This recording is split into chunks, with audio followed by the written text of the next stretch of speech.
Ya, pemirsa, ribuan pek durian kupas asal Kabupaten Lahat dipastikan memenuhi pasar kuliner di Pulau Jawa. Salah satu pusat durian kupas Lahat adalah di Desa Sukajadi, Kecamatan Peseksu. Dalam satu kali pengiriman setidaknya disiapkan 3.000 kemasan durian kupas. Inilah aktivitas di pusat pengolahan durian kupas di Kecamatan Peseksu dan Kecamatan Mulak Sebingkai, Lahat. Di setiap sentra pengolahan durian biasanya mengirim ribuan pek durian kupas dalam sekali pemberangkatan. Musim durian yang biasa terjadi setahun sekali bisa memberikan keuntungan besar bagi warga setempat.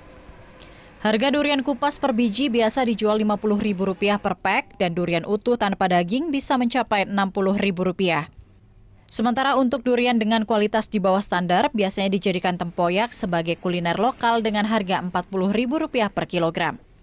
Salah satu pengolahan durian, Johan menyatakan harus menyiapkan 3.000 kemasan durian dalam sekali pemberangkatan.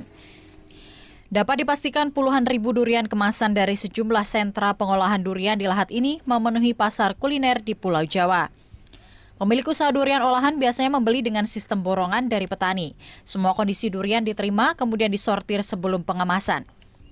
Untuk menjaga kondisi raja buah ini tetap segar, mereka harus menyediakan penampungan berpendingin dan kendaraan khusus selama di perjalanan hingga sampai ke tujuan.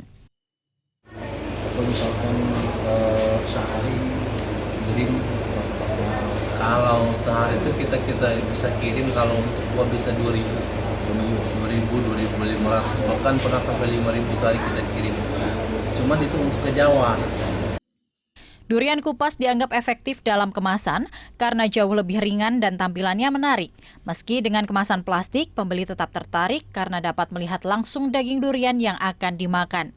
Dari Lahat, Bala Putra, iNews melaporkan.